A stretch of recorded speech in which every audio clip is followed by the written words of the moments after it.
¿Qué tal, amigos del Círculo de Cine? Miguel Contreras Torres. Hoy es martes 15 de octubre de 2024. Son las 9 de la noche con 2 minutos. Estamos transmitiendo en vivo desde la Ciudad de México esta segunda sesión del seminario de lectura que hemos titulado El arte de Gabriel Figueroa. Estamos justo revisando una serie de artículos que forman parte de un número especial que tuvo la revista Artes de México en el número 2 de un invierno de 1988 y estamos consultando una segunda edición de esa primera que salió en otoño de 1992, un número monográfico dedicado a la figura de Gabriel Figueroa. Hoy en nuestra segunda sesión vamos a revisar un artículo de Carlos Fuentes que tituló Una flor carnívora en relación a el trabajo cinematográfico y artístico en general, fotográfico, de Gabriel Figueroa. Los invitamos a dejarnos su me gusta, a compartir el enlace de esta transmisión, recordarles también que estas sesiones se quedan alojadas en el carrete de videos de nuestra página, Círculo de Cine, Miguel Contreras Torres, de manera que lo podrán consultar el día y la hora y las veces que ustedes así lo deseen para que puedan tener acceso a esta revisión. Bien, entonces el día de hoy vamos a revisar de esta edición, una revista, hay que decirlo, un formato grande y que está profusamente ilustrada con fotografías, con fotogramas de películas de Gabriel Figueroa, tanto en la primera de forros como en la cuarta de forros. Incluye fotografías tamaño completo de algunas de sus obras. Vamos a revisar el día de hoy un trabajo, un texto que escribe Carlos Fuentes en torno a la figura de Gabriel Figueroa. Carlos Fuentes, en este texto que titula Una flor carnívora, habla o afirma que Carlos Fuentes afirma que la naturaleza fotografiada por Gabriel Figueroa es una hermosa orquídea, pero que se trata de una flor carnívora. El Edén se ha vuelto agreste y gracias al arte de Figueroa vamos a ver cómo los hombres miran con terror y fascinación su entorno. Estas miradas o esas miradas que nos miran desde la pantalla se van a entretejer con nuestro recuerdo, con nuestra vida, con nuestro destino, dirá Carlos Fuentes en esta entrada, en esta presentación de este artículo de la revista Artes de México sobre Gabriel Figueroa. Vamos a ver qué nos dice entonces Carlos Fuentes sobre este importante fotógrafo mexicano. Dice Carlos Fuentes en la página 28 de esta revista que conoció a Gabriel Figueroa a oscuras una tarde del verano de 1942 en el cine Suipacha de Buenos Aires. Hablo del verano austral, de las navidades tórridas y húmedas del Plata, el río Colón de León y el alquitrán derretido de sus avenidas numerosas. Los cines porteños se aglomeraban en una sola calle, la Valle, aunque los más modernos, el Ópera y el Gran Rex, levantaban ya su majestad refrigerada en Corrientes. El Suipacha, este cine, era el cine modesto dedicado al estreno de películas mexicanas.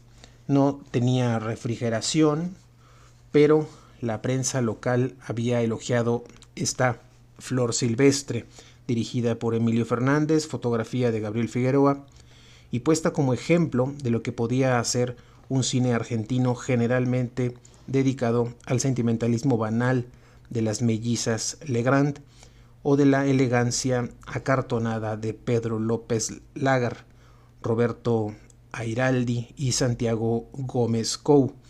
de los que estos tres juntos no hacían un Arturo de Córdoba. Había las famosas excepciones de Mario Soffici y sus Prisioneros de la Tierra, sus Tres Hombres del Río. Y ese mismo año, dice Carlos Fuentes, Lucas de Mare había de presentar la película argentina de épica ejemplaridad, que era La Guerra Gaucha.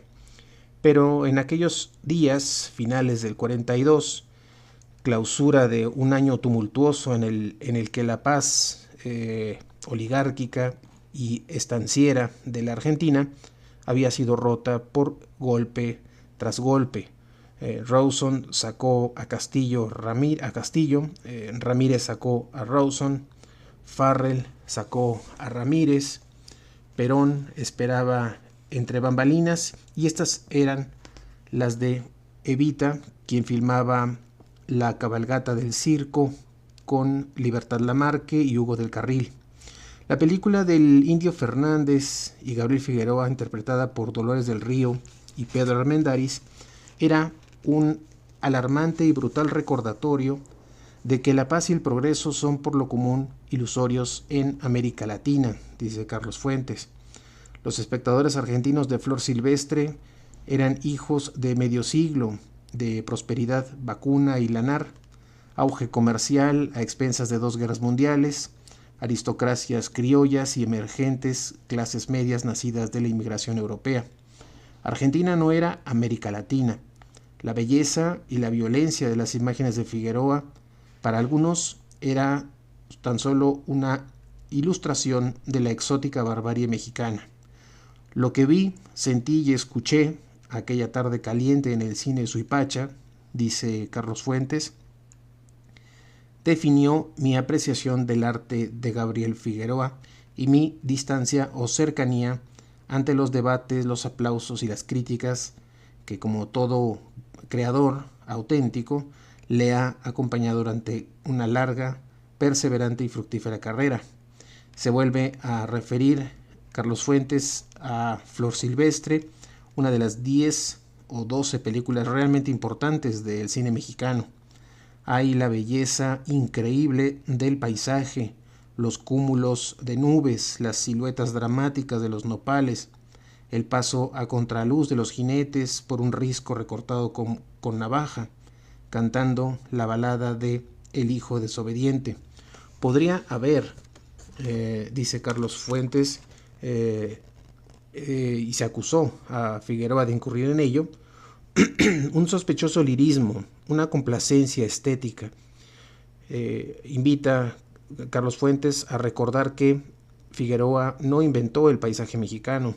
Las nubes están allí, son así y no de otra manera, y Figueroa, lejos de admitir la asombrosa evidencia natural y conformarse con ella, o limitarse a celebrarla, cosa que le permitiría a Keats, pero no a Figueroa, se ha empeñado en añadir un elemento creador, que es el del artificio.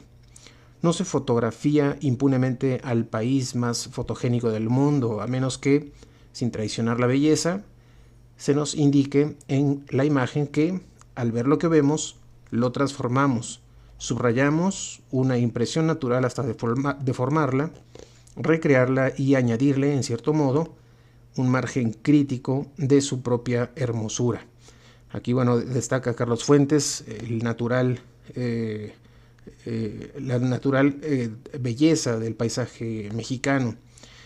Continúa Carlos Fuentes diciendo que esta belleza está allí, pero Figueroa la amplifica para que tenga la libertad de reflexionar sobre sí, de recrearse, de formarse y acaso perderse. Pero también dice en la página 29 que la belleza de las imágenes de Figueroa no solo esconde voluntad de artificio, sino también la voluntad no de reflejar, sino de añadir esas imágenes al mundo, de volverlas no para una imposible duplicación, sino para que existan por sí solas. La propia realidad en la que estas imágenes se basaron dejará de ser real un día, y entonces la metamorfosis del arte pasarán por ser la realidad real. veremos el México de Figueroa y no el que realmente fue. La verdad, así, siempre está reñida con los hechos. Continúa Carlos Fuentes diciendo que este tránsito de la naturaleza invisible, en el sentido de que la naturaleza puede existir sin que nosotros la veamos, sin que la concibamos siquiera, bien, pues este tránsito de la naturaleza invisible a la visibilidad artificial es lo que abre las posibilidades de la creación en el arte de Gabriel Figueroa. Esa naturaleza que podría existir eternamente sin ser vista o es vista ahora por un ser humano. No hay pánico más terrible en el cosmos, dice Hölderlin, que el de saberse parte de la naturaleza pero separado de ella, surgido de ella para ser y alejado de ella para seguir siendo. Esa separación se llama historia, dice Carlos Fuentes. La única reunión posible a partir de la separación histórica se llama arte. La naturaleza de Figueroa es una hermosa orquídea. Aquí va a plantear esta figura del artículo. Pero esa flor es carnívora y habría que enumerar miles de miradas turbias, vidriosas, espantadas, arrinconadas, enternecidas, fatales, ciegas, azarosas, asesinas y voluntariosas en el arte de Figueroa para darnos cuenta de la calidad de ese terror y fascinación ante lo que se mira y lo que se quiere crear al mirarlo, por temor de que si dejamos de mirarlo, sigue existiendo con nosotros, y si continuamos mirándolo, nos recupere, nos abrace mortalmente, nos reintegre al mundo de esta naturaleza mexicana tan inmediata, recientemente vencida por la piedra y el jardín, por la mano de afuera y el papel sobredorado. Esta mirada ausente y triste de Dolores del Río en María Candelaria, mientras Pedro Armendáriz la conduce en trajinera entre las islas de Xochimilco, es la mirada de una intrusa en el paraíso. El jardín será entonces efímero. Estamos entonces en un Edén subvertido de Ramón López Velarde. Este es el escenario auténtico del arte de Gabriel Figueroa y, como lo indicó Brecht, que cita a Brecht, el simple hecho de reproducir la realidad no dice nada sobre esa realidad. Es preciso construir una cosa, algo artificial, fabricado. Hasta aquí la cita de Brecht que recupera Carlos Fuentes. También es cierto que a partir de esa fabricación, de ese artificio, somos al fin capaces de ver la verdadera realidad, es decir, la realidad creada. La proyección más extraordinaria de la fotografía es que no solo da una identidad inmediata a millones de seres que jamás la tuvieron en los largos siglos del anonimato facial de las mayorías, es que esas nuevas identidades fotografiadas cambian nuestra propia identidad porque nos miran, dice Carlos Fuentes. Se cuenta que durante la filmación de Nazarín, cerca de Cuautla, Figueroa preparó cuidadosamente una escena en exteriores para el director Luis Buñuel. Figueroa emplazó la cámara con el Popocatépetl al fondo, un maguey asomado por la derecha del cuadro, una corona de nubes ciñendo la corona de hielo del volcán y los surcos abiertos del valle en primer plano. Buñuel miró el encuadre y dijo: «Muy bien, ahora vamos a girar la cámara para fotografiar ese monte pelón con 4 cabras y 2 peñascos». Apócrifa o cierta, esta anécdota revela el buen humor que ha privado en las relaciones de trabajo entre Buñuel y Figueroa. Nos dice Carlos Fuentes que pocos hombres más alejados de la solemnidad iconólatra tan corriente en España y en México, pero además recuerdan ya en la página 30 que que desde el Renacimiento la pugna del arte ha consistido en el afán de romper la imagen bizantina, frontal, privada de contexto, sin tiempo ni espacio, por ello eterna y por ella también divina, diría Borges, exenta de leyes humanas. La iconografía medieval nos va a proponer un tiempo que es todos los tiempos y un espacio que es todos los espacios. Y se pregunta Carlos Fuentes, ¿puede caber Dios en un nicho que no sea el de esta fijeza inconmovible? Y continúa diciendo que la iconoclastia moderna multiplica tiempos y espacios, que hay tantas horas y tantos lugares como puntos de vista individuales, que el ser es su percepción, los sentidos van a amueblar las recámaras vacías de la mente, que hay cosas, que hay más cosas en el cielo y en la tierra que las soñadas por cualquier filosofía. El mundo es la imagen plural de sí mismo y la imagen es, como el universo, circular, redonda y verdaderamente eterna, eterna en su dinámica y en su fluidez, en su metamorfosis perpetua, ya que no es su rigidez sagrada.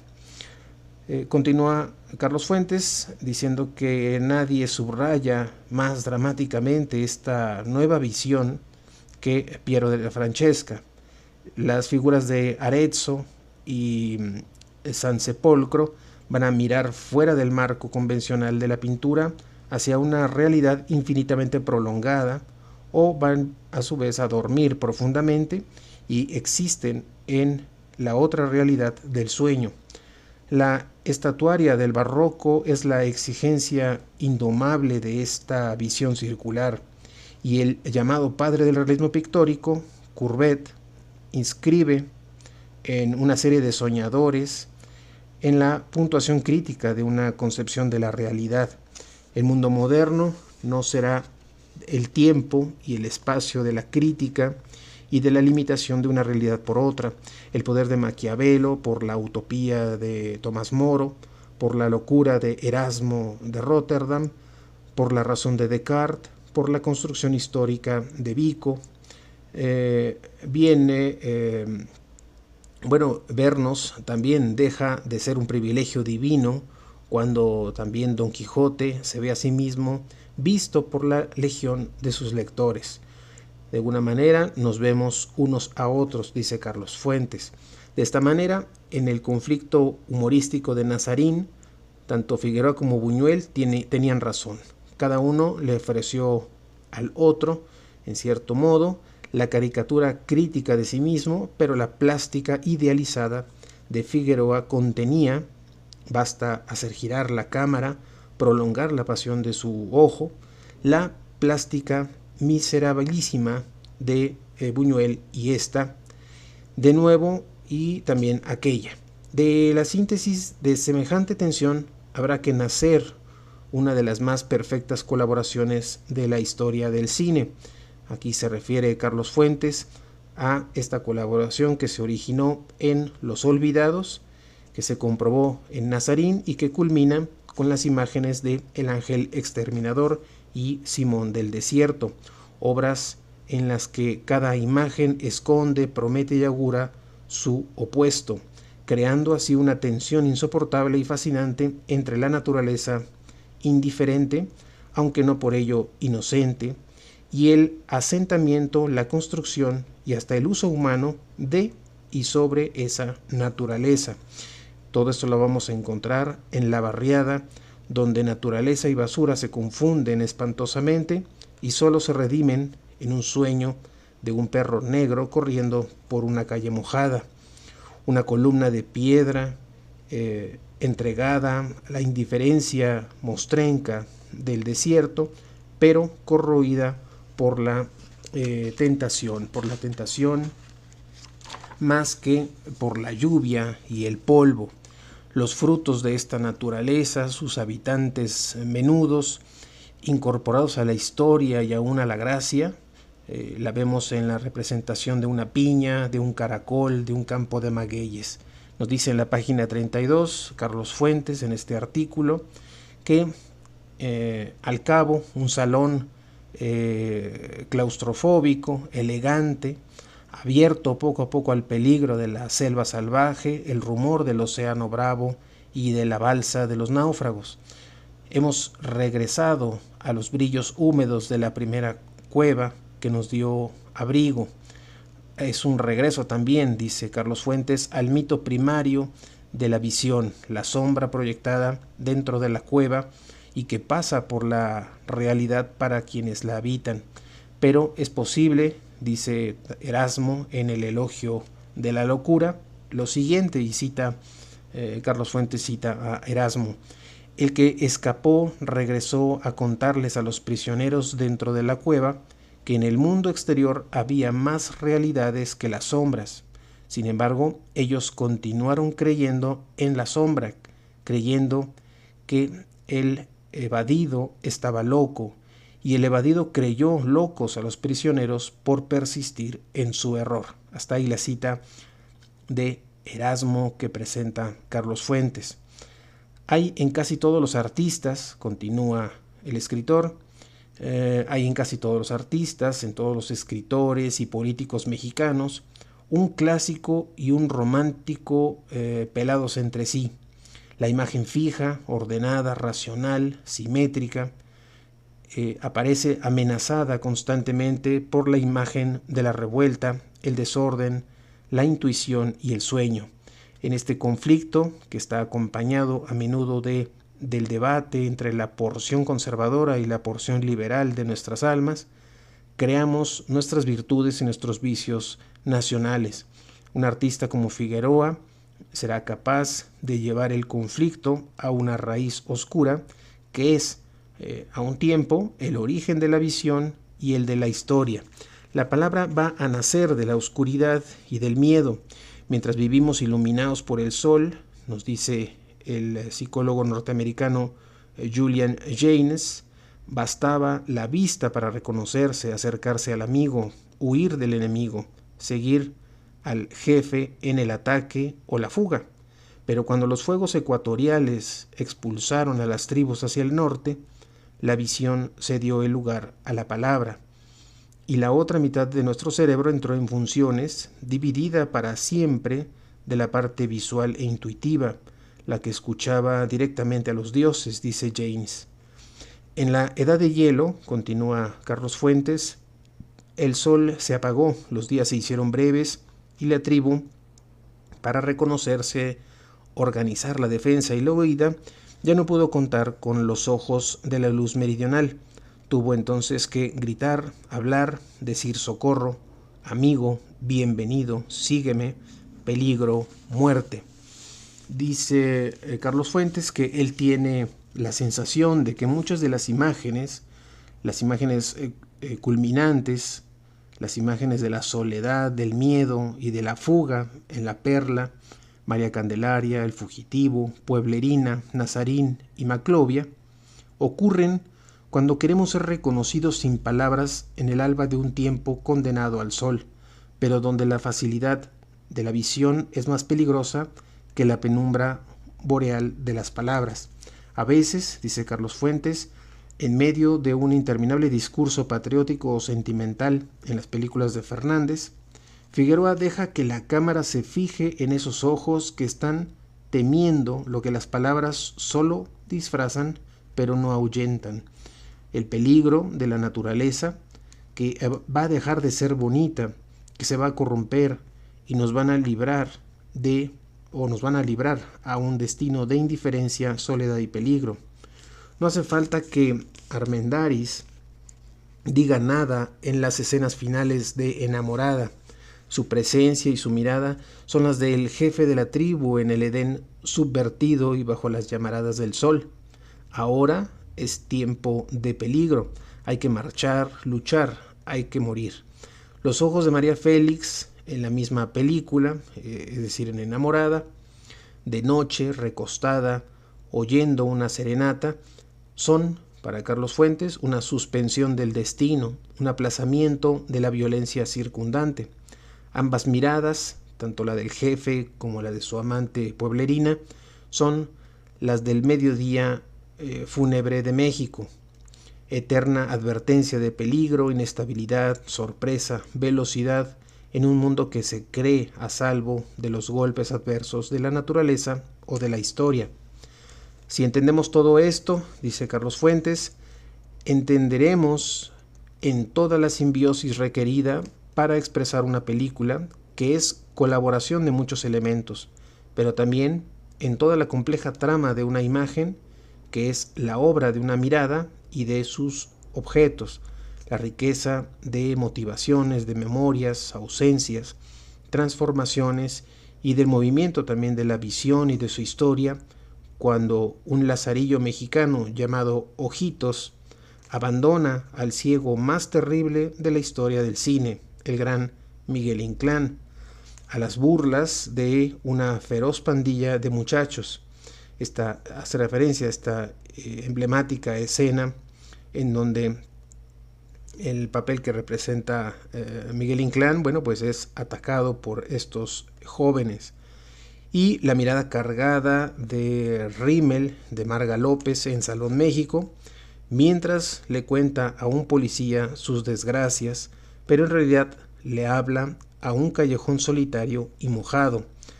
Las miradas de Roberto Cañedo y Columba Domínguez en Pueblerina, cuando los invitados no asisten a su fiesta y ellos bailan solos un guapango.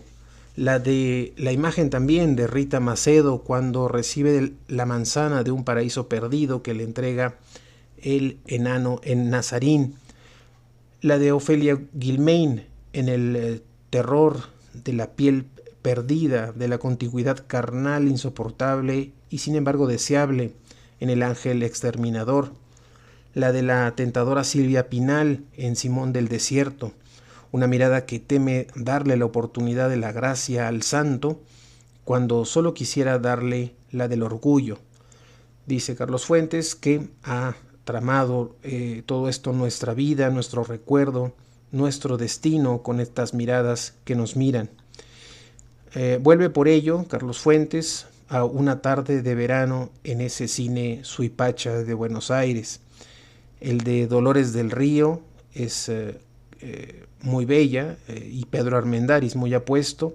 El campo no puede ser más hermoso, ni las nubes más espléndidas. Los magueyes prestan toda su simetría al encuadre y los jinetes pasan a contraluz. Pero de repente en ese cuadro de un fragonard rural mexicano irrumpe la profanación goyesca. Esta profanación no es sólo de la Revolución Mexicana, es la de la violencia histórica plasmada por Figueroa en una escena escandalosamente bella, gráfica, simple, artificial, histórica, complicada, como aquella de 2 de mayo de Goya, como la embarcación de la Medusa de Jericó, como la matanza en Quíos de Delacroix, como también los frescos de Jiquilpan de Orozco, la abundancia y la simplicidad, texto y contexto, un hombre que es llevado al paredón y una mujer que lo sigue a gritos y sollozos entre una muchedumbre impávida de un pueblo perdido. Abrazada, la mujer a las piernas del hombre, injuriada por el hombre que la ama, pero que lo deje morirse solo como hombre, arrastrada al cabo la mujer entre las espuelas de la muerte y su testimonio. Aquí recuerda estas escenas de la película.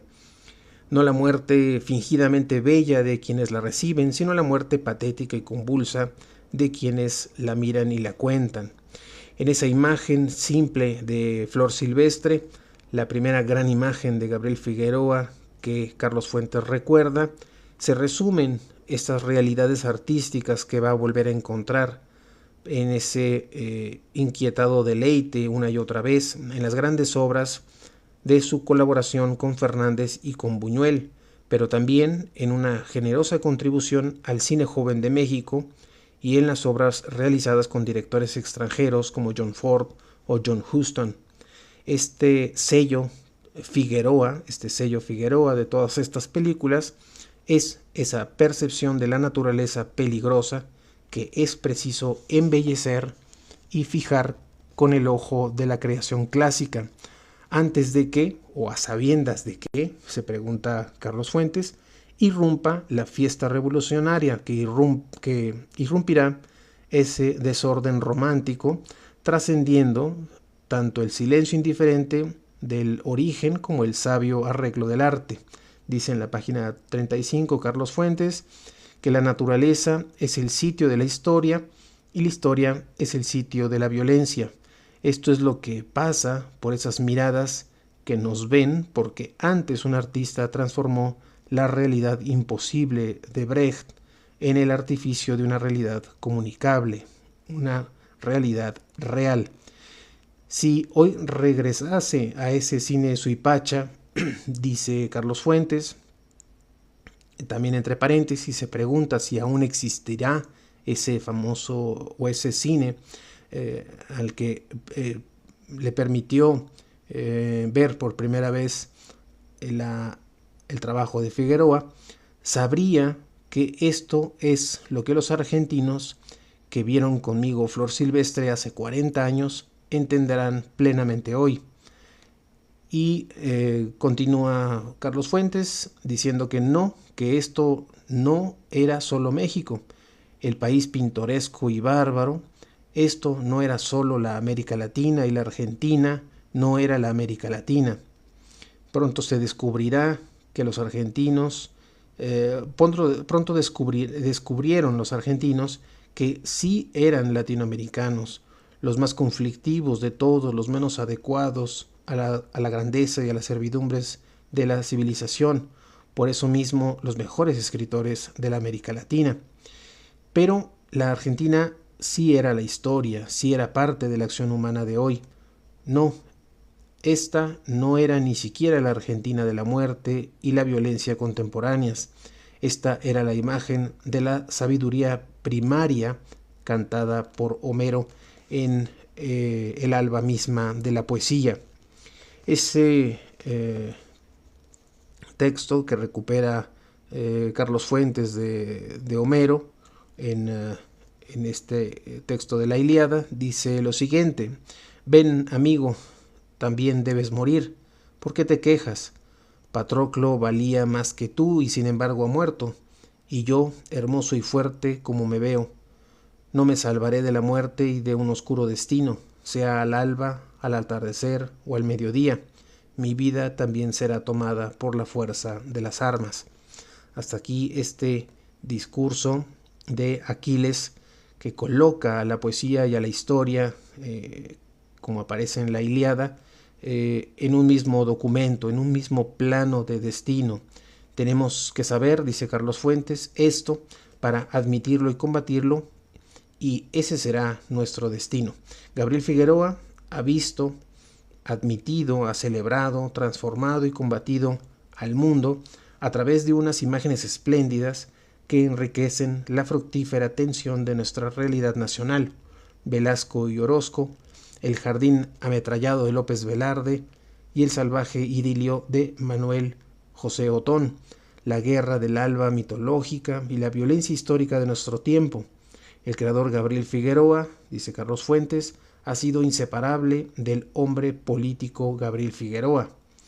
No quiere olvidar Carlos Fuentes en este homenaje que Figueroa ayudó activamente a los republicanos españoles emigrados a México y a los escritores y artistas de Hollywood expulsados de su trabajo y de su patria por la cacería de brujas macartista.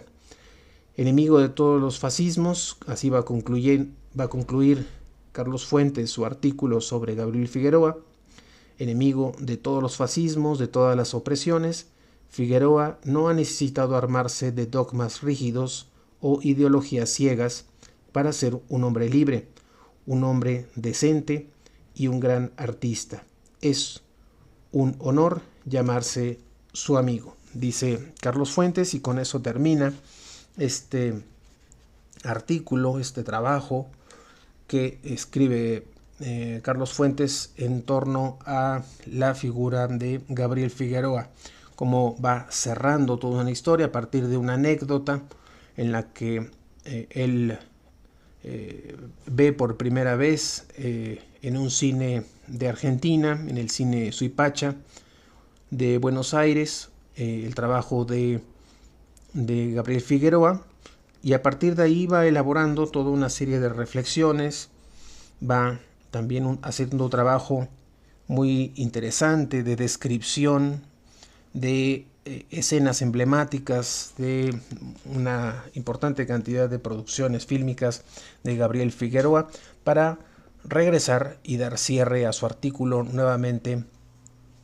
en ese punto de inicio que fue ese cine, y hablar de esa trascendencia que tendrá la obra de Gabriel Figueroa.